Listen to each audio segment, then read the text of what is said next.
এইরকম একটা perfect soft আর spongy rasmalai কিভাবে বানাবেন এটা আজকে আপনাদেরকে দেখাবো।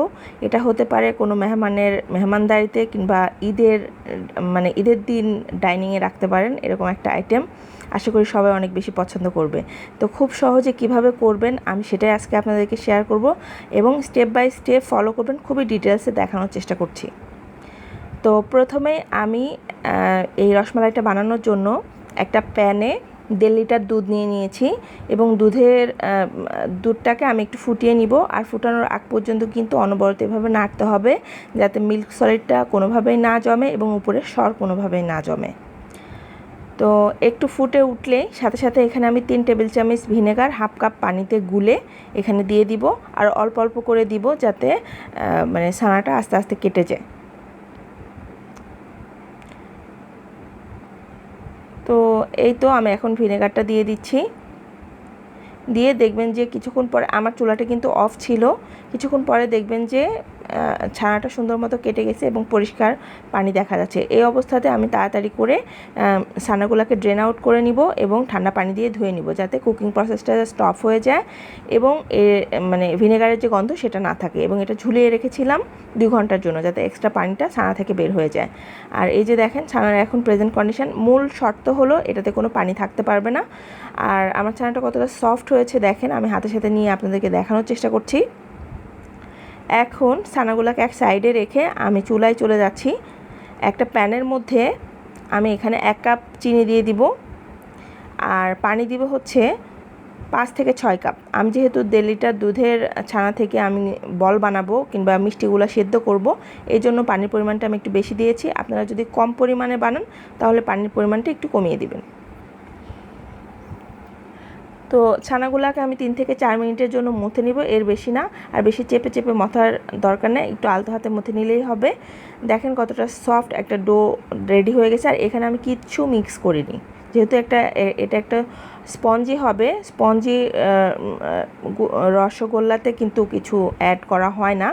তো এই যে এখন একটা বিশাল ধৈর্যের একটা কাজ শুরু হয়ে গেছে, সেটা হচ্ছে রসমালাইয়ের গুটি বানানো। এটা যারা বানান তারা আসলে জানেন যে এটা কতটুকু ধৈর্যের কাজ আর কত নিয়ে করতে হয়। তো যাই হোক, আমি আস্তে আস্তে সব বলগুলা বানিয়ে নিচ্ছি। ছোট ছোট করে লেচি কেটে আমি বলগুলা বানিয়ে নিব। এই যে আমি পরীক্ষায় পাশ করে ফেলেছি, সব বানানো শেষ। এখন আমি চলে যাব হচ্ছে নেক্সট স্টেপে। চুলাই যে শিরাটা আমি ফুটতে দিয়েছিলাম সেটা কিন্তু অলমোস্ট ফুটে গিয়েছে।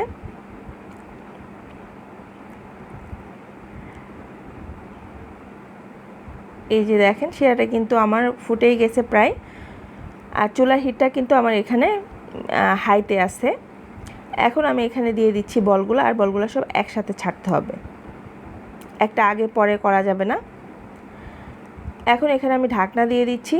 আর ঢাকনাতে যদি কোনো ছিদ্র থাকে সেটাও কিন্তু আমি বন্ধ করে দিয়েছি একটা কাগজের সাহায্যে। আপনারাও কিন্তু এটাই করবেন, কোনো ধরনের স্টিম যেন বাইরে বের হতে না পারে।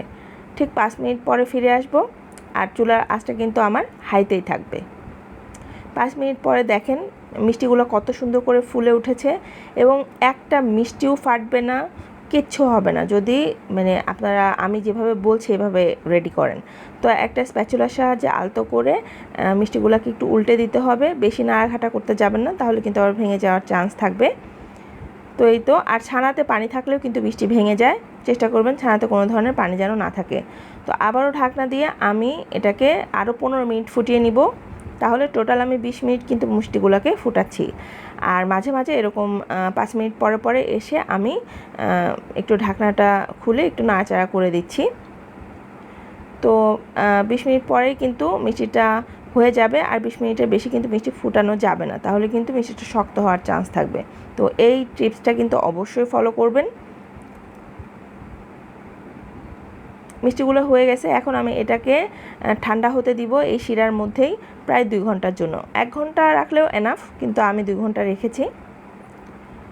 আর মিষ্টিগুলো কিন্তু ঠান্ডা হয়ে গিয়েছে। এখন আমি এগুলোকে আপনাদেরকে একটু দেখাই যে এই পর্যায়ে মিষ্টিটা কতটা সফট, কতটা স্পঞ্জি, আর এটার ক্রামগুলো কতটা ভালো হয়েছে। আপনারা ভিডিওতে দেখলেই বুঝতে পারবেন। আর এই অবস্থাতেও কিন্তু আপনারা মিষ্টিটা খাইতে পারেন, যেহেতু মিষ্টির পরিমাণও কম থাকে এবং যারা ডায়াবেটিস রোগী আছেন কিংবা একটু ডায়েট কন্ট্রোলে আছেন তারা কিন্তু এই অবস্থাতে মিষ্টিটা খেতে পারেন, খুবই মজা লাগে খেতে। তো এই তো দেখেন আমি দেখিয়ে দিলাম। এখন এগুলোকে একটা স্ট্রেনারের উপরে রেখে আমি মিষ্টির এক্সট্রা শিরাগুলোকে ঝরিয়ে নেব। আর যে মিষ্টির শিরাটা নিচে আছে এটা কিন্তু আপনারা অন্য কাজে ইউজ করতে পারেন, যেমন বাসায় চা বানাতে পারেন কিংবা অন্য দিন যদি মিষ্টি বানান সেখানে ইউজ করতে পারেন, ফেলে দেওয়ার কোনো দরকার নেই। তো এখানে আমি এখন মানে পরবর্তী স্টেপে চলে যাচ্ছি। প্যানে 2 লিটার দুধ বসিয়ে দিয়েছি। এই 2 লিটার দুধেরই আমি প্রায় 1.5 কেজির মতো মালাই বানাবো। আর এটা কিভাবে শর্টকাটে করবেন সেটা টিপস আপনাদের সাথে শেয়ার করছি। দুধটা একটু গরম হয়ে আসলে এখানে আমি 4 টেবিল চামচের মতো দিয়ে দিব গুঁড়া দুধ, দিয়ে এটাকে একটু মিশিয়ে নিয়ে এখানে আমি দিয়ে দিব হচ্ছে কনডেন্স মিল্ক। এই দুইটা দেওয়াতে হবে কি, দুধগুলো খুব তাড়াতাড়ি ঘন হয়ে যাবে এবং মালাইয়ের পরিমাণটাও বেশি হবে। এটা একটা কিন্তু টিপস। আপনারা চাইলে দুধ জাল করেও মালাই করতে পারেন, সেক্ষেত্রে একটা সময় সাপেক্ষ ব্যাপার এবং অনেক টাইম লাগে। তো এটা শর্টকাট ওয়েতে বেশি পরিমাণ মালাই বানানো যায়। এখানে আমি কনডেন্স মিল্ক দেওয়ার পরে মিষ্টিটা অ্যাডজাস্ট করেছি, কিন্তু আমার পছন্দ মতো এখানে আমি আরও মনে হয় 2 টেবিল চামচের মতো চিনিও অ্যাড করেছিলাম। আপনারা যদি মিষ্টি কম খান তাহলে চিনি অ্যাড করবেন না, যার যার টেস্ট অনুযায়ী কিন্তু এটা আপনাদেরকে করে নিতে হবে। তো মালাইটা অলমোস্ট হয়ে এসছে। এখন আমি এখানে দিয়ে দিব হচ্ছে যে মিষ্টির গুটিগুলো আমি শিরা থেকে তুলে রাখছিলাম সেগুলো।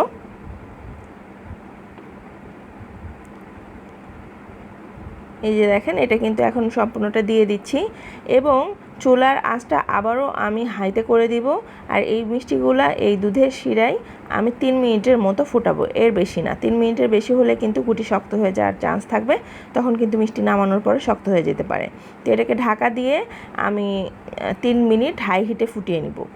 তো এর মাঝখানে যদি দেখেন যে হ্যাঁ এটা মানে মিষ্টির যে দুধের শিরাটা যদি উপচে পড়ে যেতে লাগে কিংবা হতে লাগে, তখন কিন্তু আপনারা একটু মাঝে মাঝে ঢাকনাটা খুলে দিবেন, দিয়ে